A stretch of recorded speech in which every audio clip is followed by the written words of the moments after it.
Olá a todos, estamos começando mais uma conversa sobre processo civil, aqui com a galera do Temas de Processo Civil, esse projeto independente, para debater alguns temas de processo. Quero registrar aqui que estarão nessa conversa hoje Elieide, fica ora em São Paulo, ora em Salvador, o professor Gustavo está lá em Recife, Leonard está lá em Floripa, eu sou Marcos Minami, estou aqui no Sertão Nordestino, Juazeiro do Norte, no Ceará.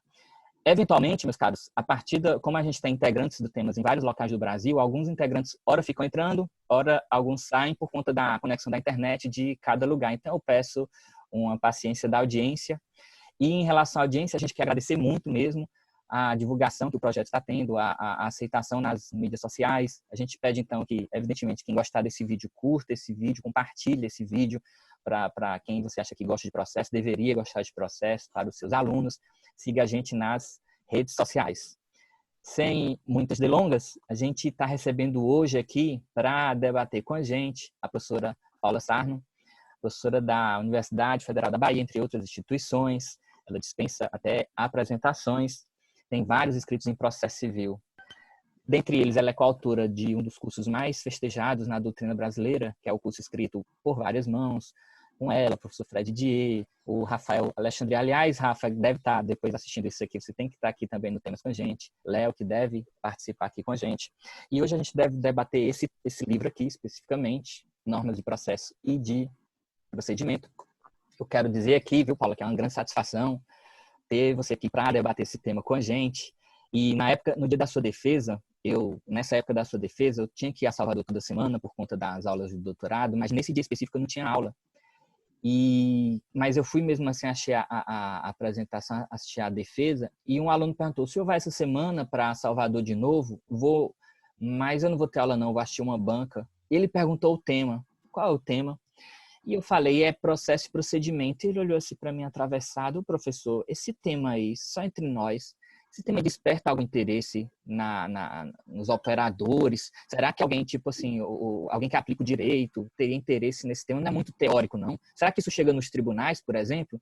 Aí eu disse assim: veja, eu vou ler o trabalho ainda, mas para você ter uma ideia, vai estar na banca dois ministros do Supremo, o ministro Gilmar e o ministro, saudosa memória, o ministro Teori, e o professor Fred Dier, orientador.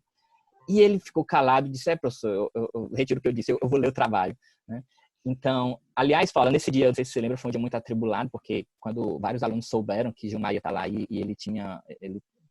resolveram fazer uma manifestação contra um processo específico que ele estava segurando há um tempinho, e deu até Polícia Federal, foi uma confusão. Eles pararam as aulas e foi todo mundo prestigiar a sua apresentação. Enfim, nós postamos a foto da apresentação de um momento da banca no nosso Instagram. Quem estiver assistindo, dê uma conferidazinha lá. Eu até mandei para ti, eu acho, na época, umas fotos, mas quem estiver assistindo é só dar uma conferidazinha lá no nosso Instagram. Antes de começar, Paula, a discutir o tema especificamente, a gente tem uma curiosidade normalmente para os nossos convidados em relação afinal de contas, o que teria levado você para essa área acadêmica? O que faz uma pessoa sair dos rumos tradicionais, vou chamar assim tradicionais, de um bacharelado em Direito, que muitas vezes, infelizmente, é só direcionado para 90% para concurso público, o que levaria uma pessoa a realmente refletir e querer ir para os bancos acadêmicos? Quais seriam suas inspirações? E principalmente o que te levaria ao processo? Porque aparentemente alguém pode pensar que isso seria algo relativamente óbvio, ir para o processo, já que Salvador é a terra do professor Fred Dier e de Calmon de Passos, mas a gente tem em Salvador também, por exemplo, grandes nomes do constitucional, como o professor Dierle. Nós temos o professor Machado Neto, de saudosa memória, a professora Marília Muricy, da Teoria Geral. Nós temos nomes a casa de Orlando Gomes, Pablo Stouzer, Rodolfo Pamplona, enfim. O que te levou para a academia e especificamente para o processo civil? Bem-vindo, Paulo. Olá, bom dia. Inicialmente, eu queria agradecer muito ao convite de vocês, parabenizar vocês pelo seu projeto belíssimo. Fiquei curiosa para ver as fotos que Minami mencionou, depois eu vou lá conferir no Insta de vocês. Bom dia aí a todos e a todas que estão assistindo, né? Esse vídeo cuidadosamente gravado, promovido e gravado pelos rapazes. Enfim, parabéns pelo projeto, viu? Fico muito grata pelo convite e pela oportunidade de estar aqui discutindo com vocês a minha tese. Bem, o que me levou à vida acadêmica, né? Na verdade, talvez minha história seja um pouco invertida. A forma como Mina me fez a pergunta me fez pensar sobre isso agora. Porque eu, desde que me entendo por gente, sempre quis ser professora, que é um dos focos da academia, desde criança. A única certeza que eu tinha na minha vida inteira é que eu queria ser professora. Cheguei na adolescência, na época do vestibular, a focar muito na ideia do teatro. Teatro mesmo, não era televisão, era fazer teatro mesmo, faculdade de teatro, seguir carreira de teatro. Mas sempre pensando que, ainda que fizesse teatro, eu seria professora. A academia seria um destino para mim. Sempre sonhei em ter uma casa com um quarto com livros, em todas as paredes que fossem até o teto, com escada para subir e alcançar os meus livros.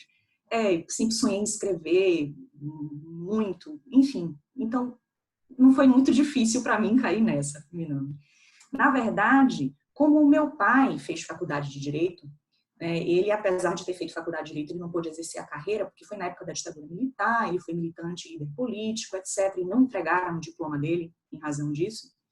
Ele acabou sendo empresário, mas ele viveu muito intensamente a faculdade de Direito da UFBA, toda a história dela, tinha muitos amigos de lá e sempre achou que eu tinha perfil para aquilo.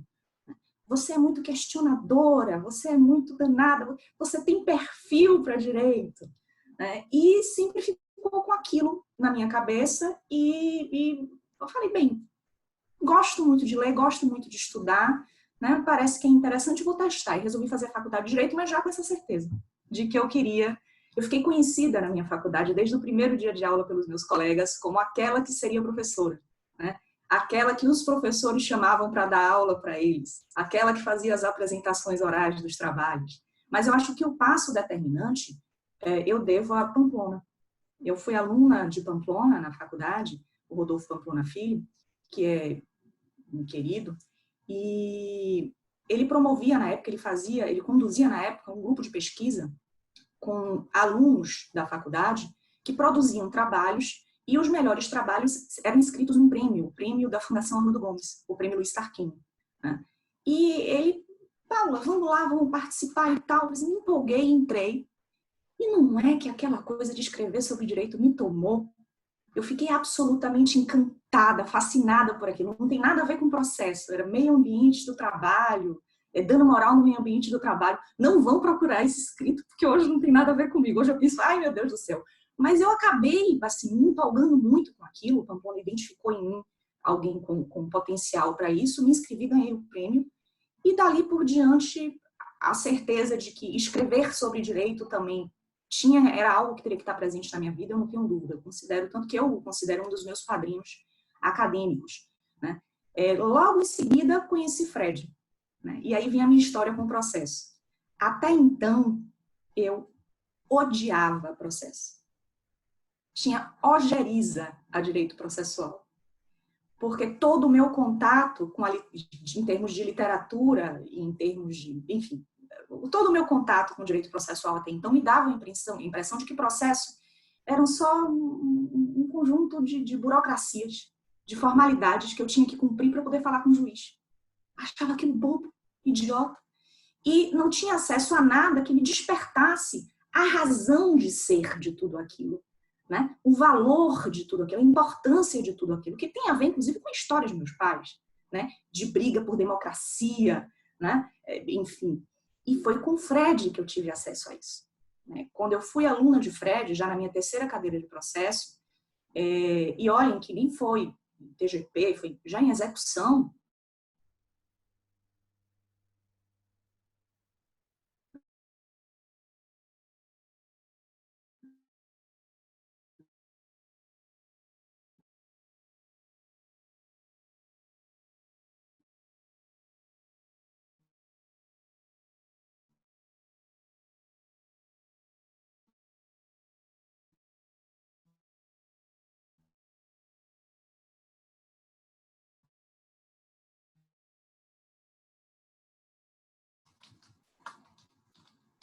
Vocês me ouvem? Tô aqui. Estão ouvindo? Beleza. Então, aí comecei a ter acesso à literatura de primeira, genial. Isso foi o quê? Em 2001, 2000, 2001.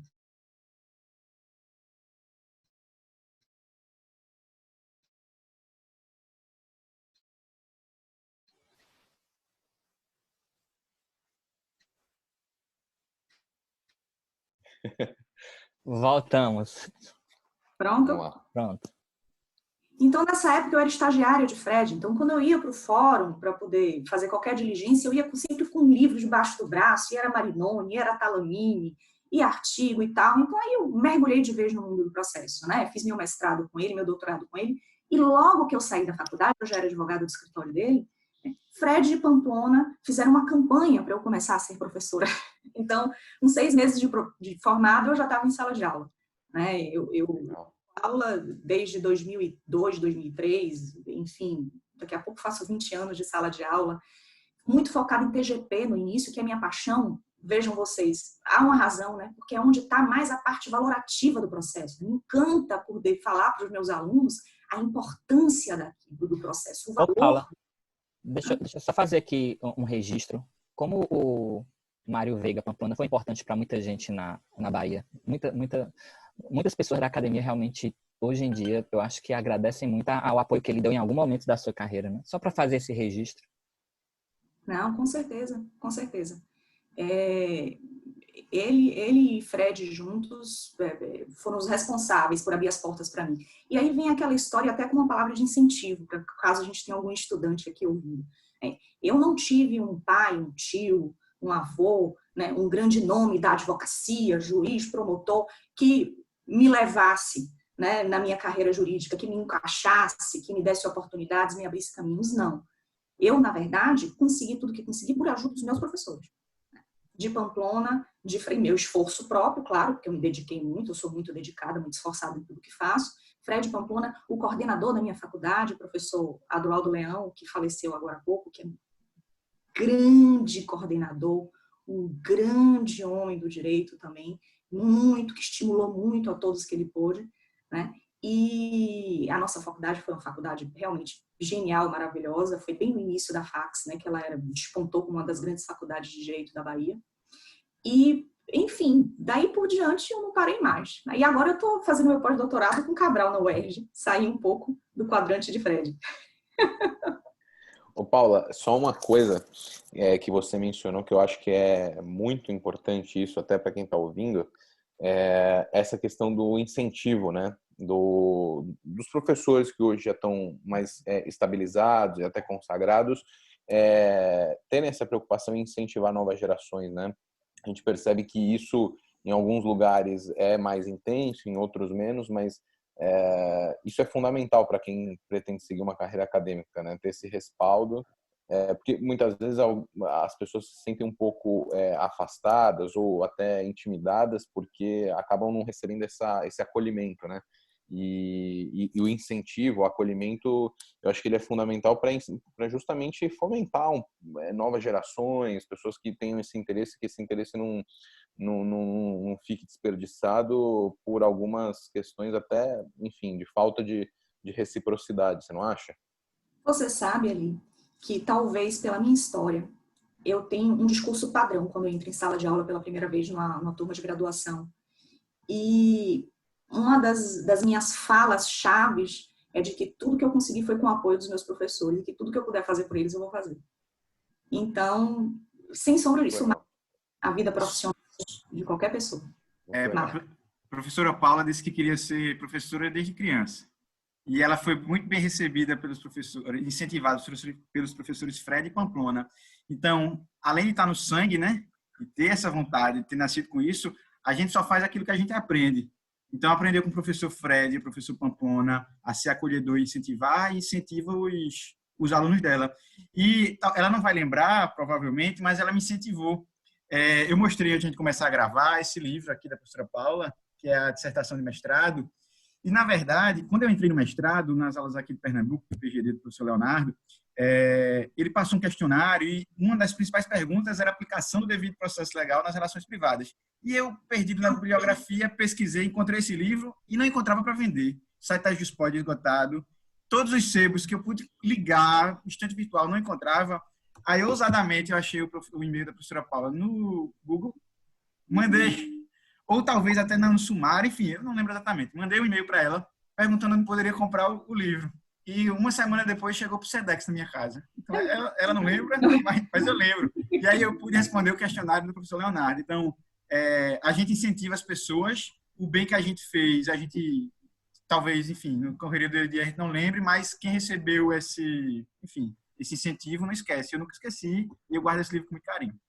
Ô, Guga, se ela receber 1 milhão de e-mails pedindo o novo livro dela, você que vai mandar, viu? Eu tô devendo os 2, viu, gente? Eu ainda tenho que atualizar os 2. É uma vergonha há anos e anos.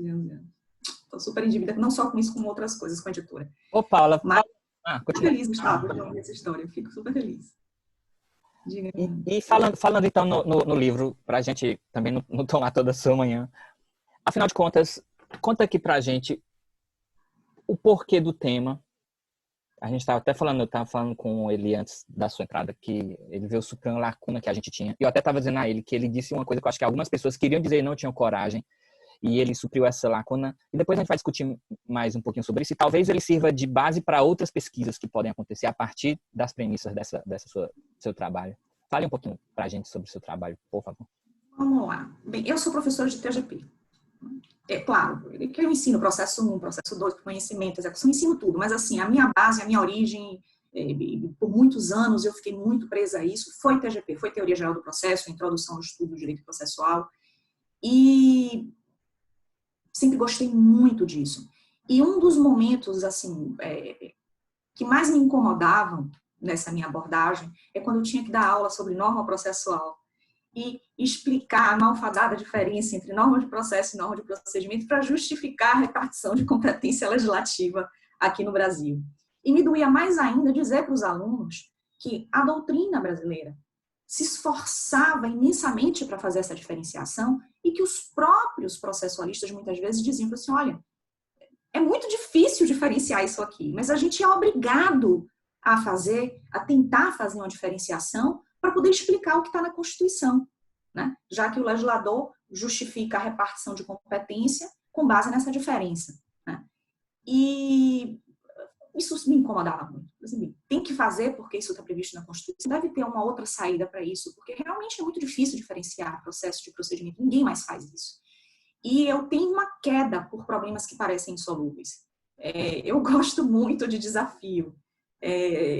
Coisas fáceis me deixam um pouco entediadas.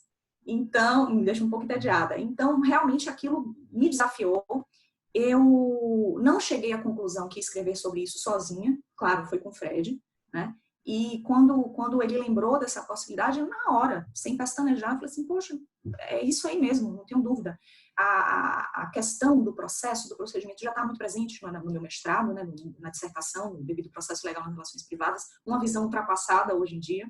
Por sinal, eu tenho que atualizar esse livro, norma de processo, norma de procedimento, a visão já é outra. E essa preocupação grande de tentar mostrar para todo mundo que, para mim, o problema não era você tentar se matar para diferenciar processo de procedimento, porque ninguém mais faz isso, né? Só quem está tentando justificar o texto da Constituição. O problema é dar uma interpretação adequada ao que está previsto na Constituição. Tentar resolver esse problema, tentar garantir uma esfera de competência legislativa para os estados, porque a gente vê que realmente tudo que vinha dos estados não vingava, ou dificilmente vingava, tudo o Supremo jogava no lixo. E poder sem efetividade, né, não é poder. Isso também me incomodava muito, né? Isso gera um desequilíbrio no nosso federalismo, de certa forma. Enfim, tudo isso me estimulou a escrever sobre o tema. Agora, eu não vou deixar de dizer para vocês que, quando eu estava escrevendo minha tese de doutorado, durante o meu doutorado, estava tramitando o CPC de 2015. Ele estava em trâmite no Congresso Nacional. E, claro, que muita gente questionou.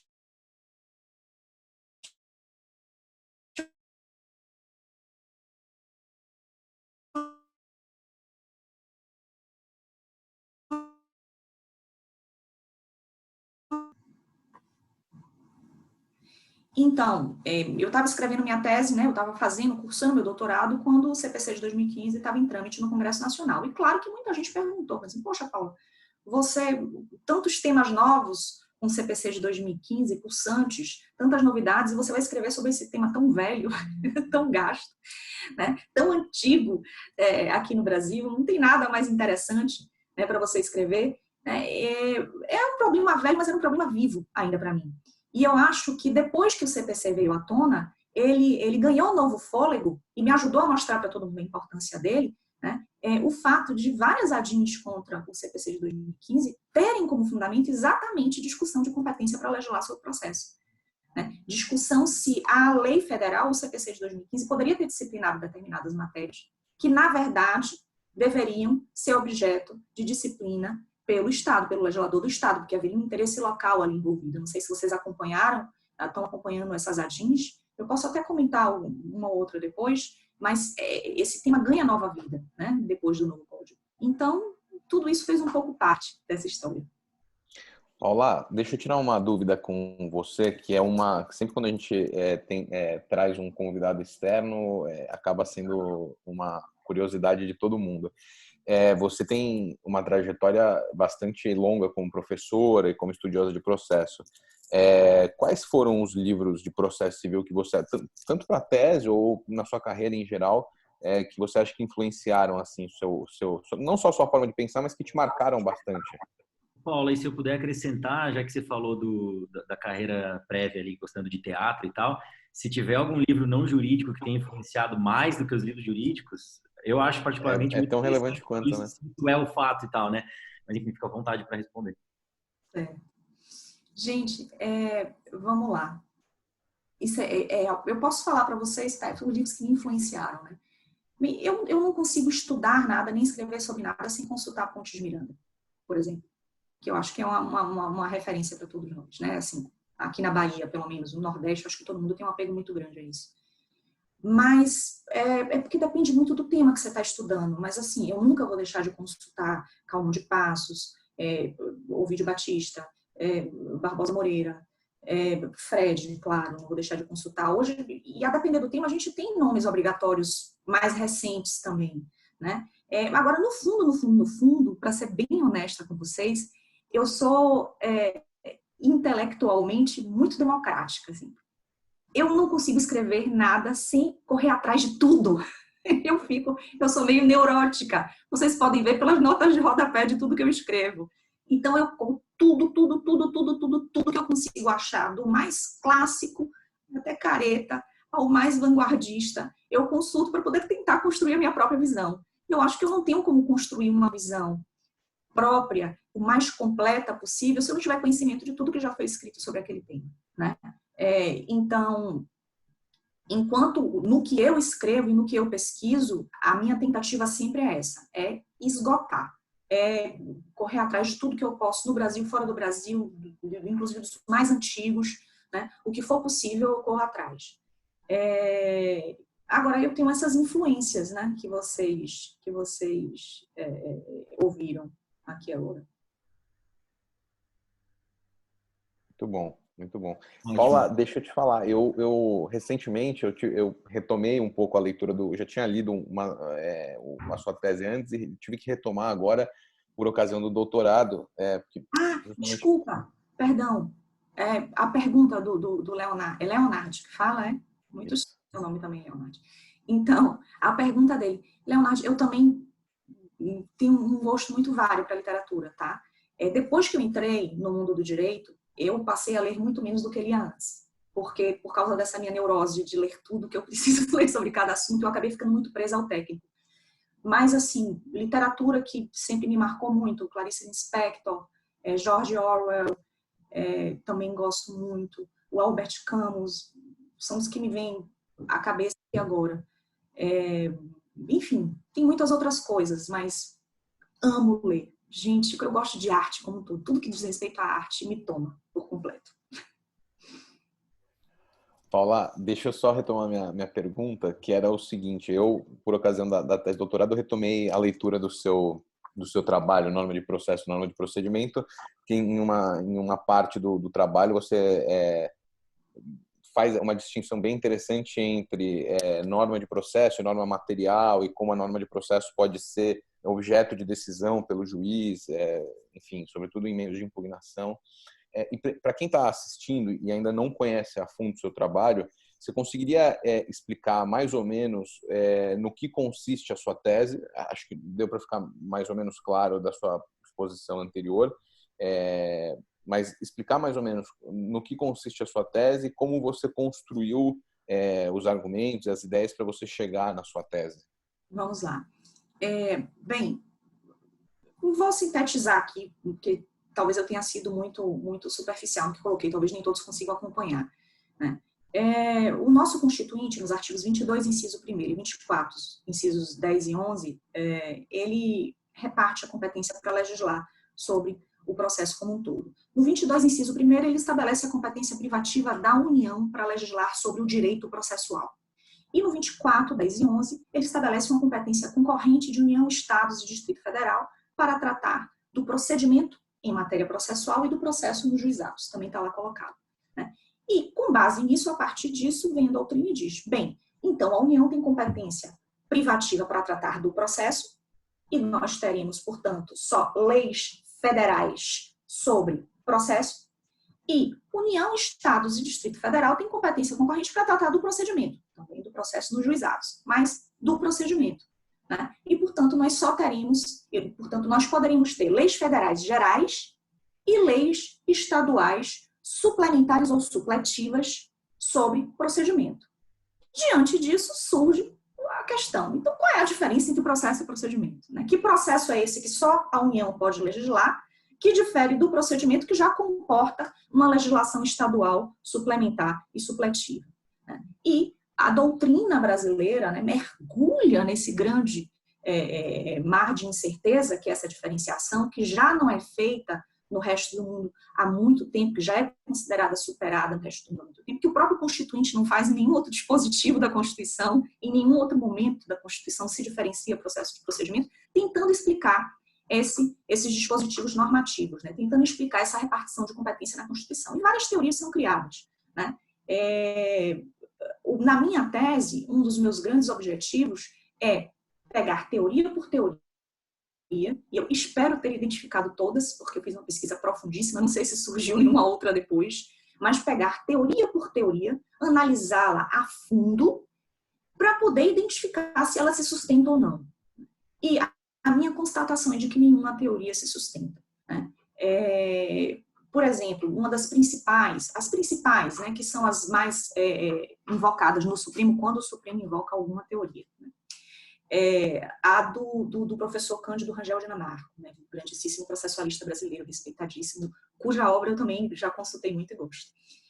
O professor Cândido Rangel Dinamarco parte daquela visão do processo como entidade complexa, né, que internamente é uma relação processual, externamente é um procedimento.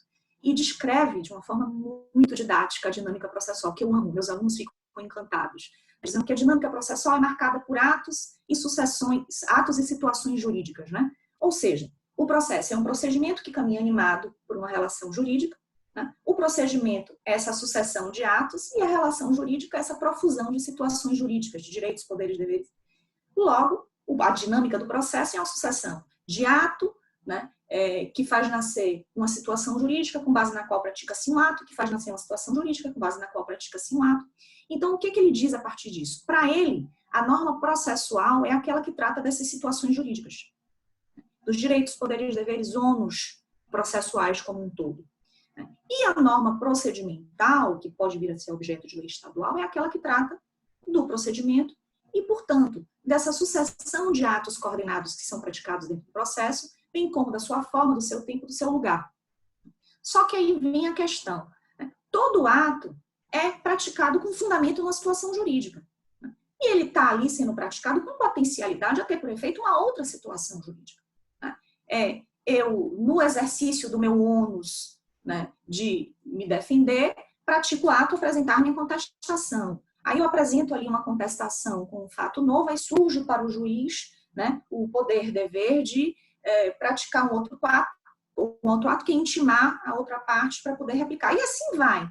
E como é que um legislador vai conseguir disciplinar um ato jurídico sem na situação jurídica com base na qual ele foi praticado? É uma coisa assim muito difícil. Você pode até teoricamente separar uma coisa da outra, né? Agora você, para fins de repartição de competência legislativa, dizer que você vai conseguir criar uma lei que disciplina o ato, ainda que seja a forma, o tempo e o lugar dele, mas disciplina o ato sem interferir na posição jurídica, na situação jurídica com base na qual ele é praticado, é muito complicado. Aí vem o Gilmar, na minha banca de doutorado, que tem uma frase célebre que eu nunca vou esquecer na minha vida, que me fez ver assim, poxa, eu consegui tocar um ministro do Supremo pelo problema, tanto ele quanto o Zavascki. Mas ele falou, Paula, a gente percebe pela sua tese, né, que realmente diferenciar processo de procedimento é como querer dividir um fio de cabelo ao meio. Vá tentar dividir um fio de cabelo ao meio. É muito difícil, ainda mais para fins de repartição de competência legislativa.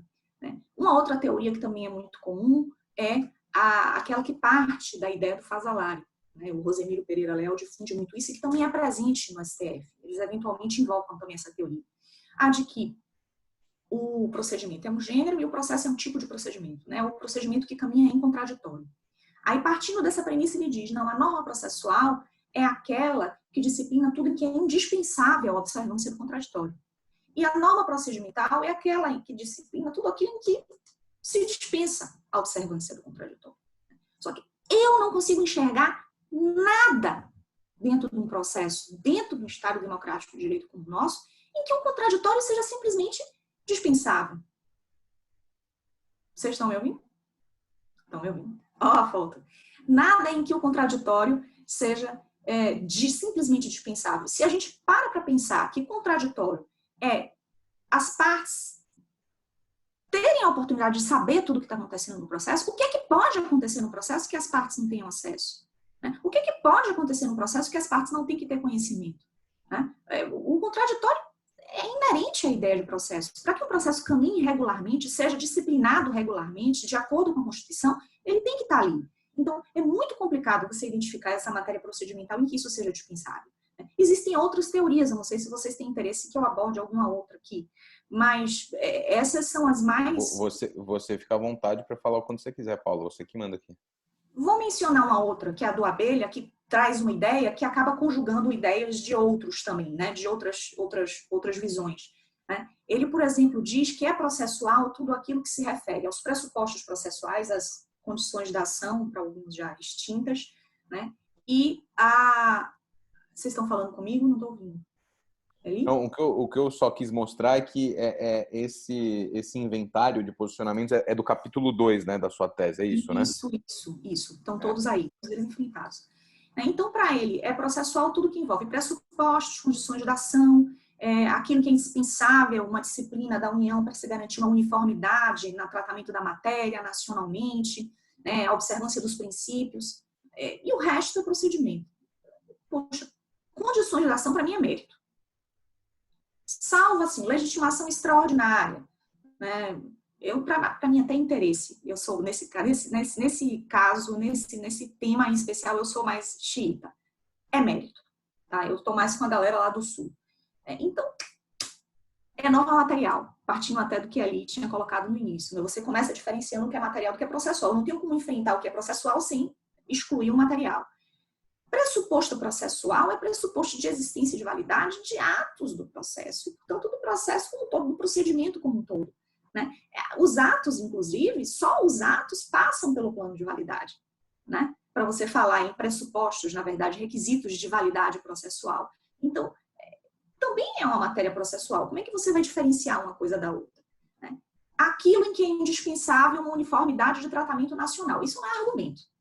Porque a União também tem competência para estabelecer lei federal geral de procedimento, se a gente for diferenciar processo de procedimento.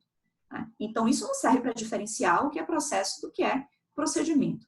Né? E princípios constitucionais, na verdade, os que eles mencionam são mais os constitucionais, também tem que estar presente em tudo. Você não pode disciplinar uma determinada matéria ignorando a necessidade de assegurar a igualdade, publicidade, né? A condução por uma autoridade natural. Isso não pode simplesmente ser deixado de lado. Tem que ser considerado. Então, eu também não consigo ver como isso se sustenta. Né? Existem diversas teorias. E, na medida em que fui analisando todas elas, isso me permitiu chegar a uma certeza minha, que até agora não encontrei nenhum argumento que me demovesse dela, de que não existe diferença entre processo e procedimento. Né? Não existe, é historicamente superada, só os brasileiros ficavam realmente se esforçando para fazer essa diferença em razão desses dispositivos específicos da Constituição, e que rigorosamente, o problema que surgia do texto constitucional não era esse. mas sim a gente dá uma interpretação adequada a esses dispositivos, né, que garantisse um espaço de atuação legislativa tanto para a União quanto para os entes parciais, para os estados. E a partir daí, qual foi a minha proposta? Né? Numa interpretação sistemática, teleológica, histórica, principiológica, etc., eu chego a algumas conclusões. Primeiro, eu fui nos anais da Constituinte. Né? Não é necessariamente o método correto para se buscar, né, a finalidade visada com aqueles dispositivos, mas contribui. Você vai lá ver o que os caras estavam pensando, né, quando criaram essa regra. Né? E lá, consultando os anais da Constituinte, sobretudo a fala do Nelson Jobim, a gente percebe que a grande empolgação deles com essas regras de competência legislativa é garantir um espaço de atuação legislativa dos estados. É permitir que os estados tenham a possibilidade de adaptar a legislação processual à realidade local, né, ao atendimento de interesses e necessidades da população local. Nós vivemos num país de dimensão territorial continental, com variedade imensa, cultural, social, estrutural, econômica, né? E é muito complicado você lidar com um processo só para todas essas localidades. Por mais que hoje as distâncias tenham sido encurtadas pela tecnologia, ainda existem diferenças visíveis. Com a pandemia, a gente percebe isso com grande nitidez, né? Como a tecnologia não alcança grande parte, grandíssima, quem trabalha em universidade pública sabe bem disso, grandíssima parte dos nossos jurisdicionados, digamos assim. Então, a grande empolgação deles é essa.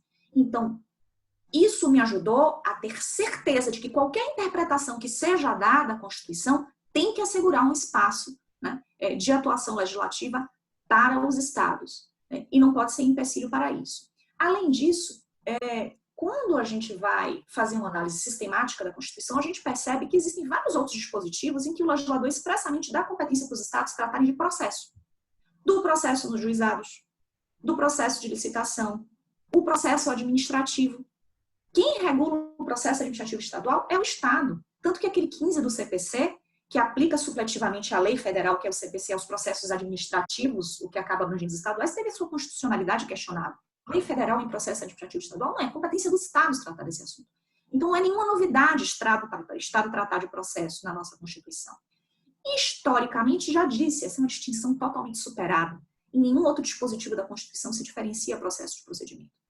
E, principiologicamente, se a gente vai buscar, né, partindo dessa premissa de que não há diferença entre processo e procedimento, que é uma matéria só, né, e a gente vai buscar, portanto, identificar quem teria competência para quê naquela repartição, né, eu fui em busca de implied powers, de competências implícitas. Estudei a teoria dos poderes implícitos para buscar o que estaria, então, ali nas entrelinhas da Constituição.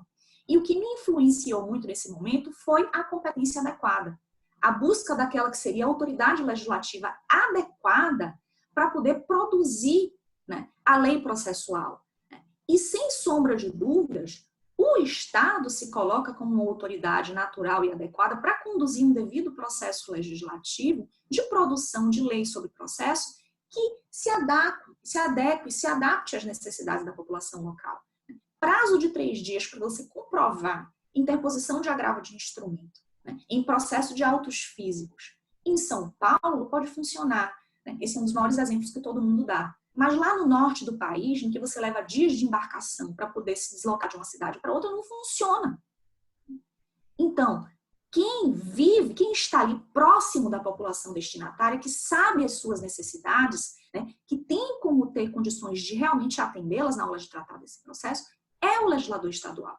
Ele é o legislador natural para isso. Né? E tudo isso me fez concluir, e eu acho que eu fiz um apanhado breve aqui de tudo, que, na verdade, a união, e essa é a interpretação que eu proponho, com alguma inspiração em Haroldo Plínio Gonçalves também, que me influenciou nesse aspecto, não é igual, mas ele me inspira, que a união, portanto, teria uma competência privativa para tratar do processo a ser utilizado no exercício da jurisdição federal, né, na Justiça Federal, nos juizados federais, e eu, portanto, não esvazio a competência privativa da União. Essa é uma exigência da teoria dos poderes implícitos. Quando eu identifico competências implícitas, eu não posso esvaziar a competência de ninguém.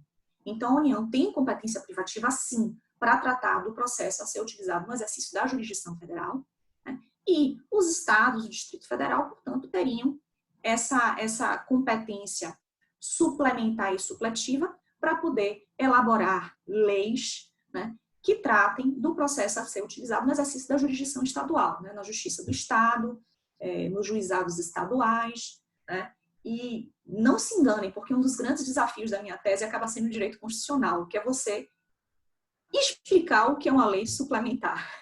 Não supletiva não tanto, mas explicar o que é uma lei suplementar. Qual é o espaço de atuação de uma lei suplementar. Mas aí também já dá outro vídeo inteiro para a gente fazer isso. Léo, você quer fazer alguma pergunta? Quero. Perguntas e observações para a professora Paula. Primeiro que eu abri um sorriso quando você falou de Haroldo Pino Gonçalves, que eu acho sensacional. E o Guga abriu um sorriso quando você falou de poderes implícitos, né? E não tirou o sorriso até agora. Tá aí de cara feliz por falar disso. Eu queria antes só comentar, de forma muito rápida, que eu particularmente valorizo muito quem gosta de pegar um tema clássico, assim, que é velho, que é sem graça, que é ultrapassado, que é brega, que não tem mais o que falar, e consegue justamente falar uma coisa nova, porque, e aí, pelo menos, acho que todo mundo aqui desse grupo, até quem não está aqui na conversa de hoje, caiu nesse lado aí positivo, de falar sobre processo eleitoral, falar sobre litisconsórcio sanitário, sobre reclamação, o Thiago Siqueira falou sobre responsabilidade patrimonial, coisas que nem estão na moda. Eu que falei de fundamentação sou mais da moda de todos, mas é um jeito muito interessante do trabalho ficar perpetualizado, assim, sem cair na mesmice do CPC novo, né? E nada contra quem fala sobre os temas que são, assim, os da moda, mas eu acho que o seu trabalho vai ficar lembrado por muito tempo por ser o grande trabalho que lidou com isso depois da gente ler os clássicos do Frederico Marx falando no comecinho do curso dele como é que é distinção em processo e procedimento, é que a gente tinha, assim, né, alguns manuais e tal. Então eu acho sensacional, quem se interessa por isso, eu gostei, até porque gostei muito do teu livro também. O que eu queria te perguntar é o seguinte, você estava falando sobre as ADINs atuais, me vieram na cabeça os projetos de lei e de decretos super recentes por conta de coronavírus, que tem problemas de competência também, outras questões de competência também. O STF até agora não decide a respeito de qual seria definitivamente a repartição de competências, quer dizer, fala, mas ainda não disse exatamente qual seria o interesse local justificável e tal. E aí me veio à cabeça, relacionando com o teu tema, falar sobre normas de prova, que não é necessariamente uma questão de processo e procedimento, mas talvez uma questão de processo de direito material. É uma outra definição que talvez pressuponha você definir exatamente o que é processo para depois tirar as provas desse universo, né? E aí você pode me corrigir se eu estiver errado, mas a tua posição na tese que pende mais para o direito material do que para o direito processual. A minha pergunta, ela não é super específica nem nada, mas ela tem a ver com, inclusive, se a gente tem aí, sei lá, Liebman, já Canelucci, mas Liebman depois falando, a prova é o contraditório aplicado ao processo, coisas muito clássicas assim. Aí junta com aquela concepção super famosa do Fassalari, que fala justamente da importância do contraditório para se definir o que é processo versus procedimento.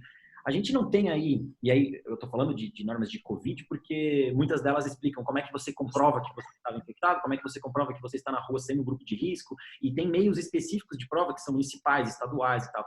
Eu lido com isso na minha vida profissional, então eu estou vendo essas normas. E aí eu fiquei muito em dúvida sobre se a gente não está lidando com pelo menos procedimento, se não processo, e se de fato isso é só direito material ou essa repartição que permitiria essa divisão para estados e municípios legislarem à vontade sobre comprovações em geral. Como é que você vê isso de forma assim, bastante geral mesmo? Bem, eu ousadamente falei da natureza sobre normas de prova na minha tese. E até virou um artigo, né? Eu estendi um pouco a pesquisa e publiquei um artigo no ano passado, retrasado, se eu não me engano. Falo ousadamente porque a obra referência é do Hermenegildo, né? Hegel, que realmente foi quem quase que esgotou o tema. Mas, assim, eu não tenho dúvida de que as normas sobre prova são normas de direito material, nenhuma. Inclusive, tudo que você falou aí contribui para isso, né?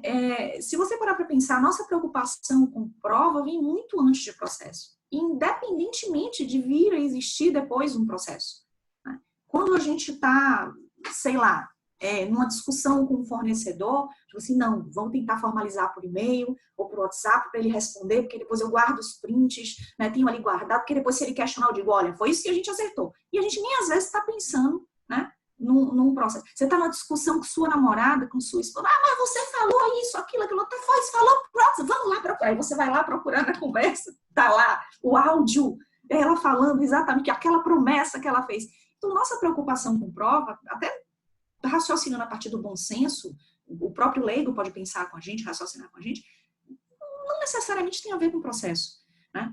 A minha diferença de norma material para norma processual, vocês chegaram até a perguntar e eu não falei sobre isso, é uma diferença que teve influência do Rosemiro, teve alguma influência do José Albuquerque da Rocha, até Roberto Gouveia, né? Que ele foi até, quando eu era advogada do DDE, ele fez um breve estágio lá também, então eu conheci Robertinho menininho ainda, quando ele estava fazendo faculdade, por isso que eu chamo ele de Robertinho, querido Robertinho. Ele também já suscitava assim, questões em torno disso que me influenciaram muito nessa definição. E para mim, norma material é que estabelece um critério de julgar, e a norma processual um critério de proceder, né? E você pode visualizar isso estaticamente ou dinamicamente, né? Por quê? Você pode considerar o objeto daquela norma, ou você pode considerar a função que ela desempenha, né? Digamos, a norma material, enquanto critério de julgar, ela vai determinar o conteúdo de uma decisão. Ela vai ser utilizada como critério de julgamento, né? Na hora do juiz dar aquela decisão. E a norma de processo vai estabelecer o critério de proceder, ou seja, o procedimento que vai ser utilizado, né, para que se culmine na prolação daquela decisão, enquanto um ato final, né? Não necessariamente encerra alguma coisa, pode ser no meio de algo, mas quanto um ato final. Só que aquilo que funciona como norma de processo pode acabar, num outro contexto, funcionando como norma material. Isso é óbvio, né? Uma norma de competência numa ação consumerista pode vir a ser norma material e critério de julgar numa ação rescisória em que se questione se aquela decisão transitada em julgado foi dada por um juiz incompetente, né? Ela vai servir como critério de julgar. E isso é a visão assim, mais aberta possível. Agora, o que realmente interessa para mim, para fins de competência legislativa, nem é essa função dinâmica. Eu coloco para não dizer que eu não sei. É uma função mais estática mesmo. E se você parar para analisar nesse contexto a norma sobre prova, quase tudo que diz respeito à prova está nesse contexto material, né? Ônus de prova é critério de julgamento. Não é critério de julgamento? Não é sem sombra de dúvidas? O que na verdade, eu não vou lembrar com detalhes tudo que eu escrevi, tá, gente? Como eu falei para mim, não, porque eu não reli minha tese antes de vir para cá. Mas, assim, o que rigorosamente é critério de proceder, de procedimento, é aquilo que diz respeito à forma como a prova vai ser produzida em juízo. Só, e somente só, de que forma? Qual o procedimento de produção da prova pericial em juízo? Qual é o procedimento de juntada da prova documental em juízo? Agora, aquilo que diz respeito à forma do ato jurídico, o documento que a partir dali é oriundo, aquilo está disciplinado no Código Civil, né? Antigamente, não mais agora, a disciplina da prova estava no Código Civil. Não estava no CPC, quase nada ficava no CPC. Foi a partir do CPC de 73 que jogaram um monte de coisa no CPC. Né? Então, não é um assunto... para mim, é um assunto de direito material, mas só a forma como essa prova é levada, é produzida dentro do processo, que é uma questão procedimental, assim como em vários outros assuntos. A prescrição é um problema de direito material. Agora, a forma como você vai levar ela para um processo, né? Se ela pode ser reconhecida de ofício, não pode, se trazida é considerado algo novo que justifique intimar o outro para réplica ou não, aí é uma questão processual, porque a gente já está falando em critério de proceder. Né? Na verdade, para todos os institutos de direito material, você tem uma forma de proceder em juízo, e nem por isso ele se torna um instituto de direito processual. Né? Então, para mim, tem vários outros argumentos que não me vêm à mente aqui agora, mas para mim é um instituto, é um problema de direito material, eu não tenho dúvida. Ô, Paula, a gente quer agradecer muito sua participação. A gente já está caminhando aqui para o encerramento. Eu quero só fazer não é uma pergunta, é mais uma constatação de que eu acho que uma das coisas mais relevantes do seu trabalho e dos trabalhos acadêmicos é a potencialidade que alguns trabalhos possuem de despertar novas pesquisas, e às vezes pesquisas que de início não foram nem pensadas. Por exemplo, o seu trabalho eu estou utilizando com um grupo de orientandos para resolver um problema que é clássico no direito constitucional, que trata de processo de procedimento, que é o do artigo 16, que fala da anterioridade eleitoral, que a lei que alterar o processo eleitoral entra em vigor na data de publicação, não se aplicando na eleição que ocorra. Então, lá fala de processo eleitoral. Aí tem um grande debate. O que é esse processo eleitoral? É processo eleitoral ou é procedimento eleitoral? E talvez o teu trabalho ele dê esse embasamento para a gente tirar o foco do debate, de tentar diferenciar, afinal de contas, o que é processo e procedimento e procurar critérios responsáveis para que isso seja aplicável no contexto constitucional. Isso é possível a partir de pesquisas como a sua. Então, fica aqui o registro e fica aqui o agradecimento. Foi excelente.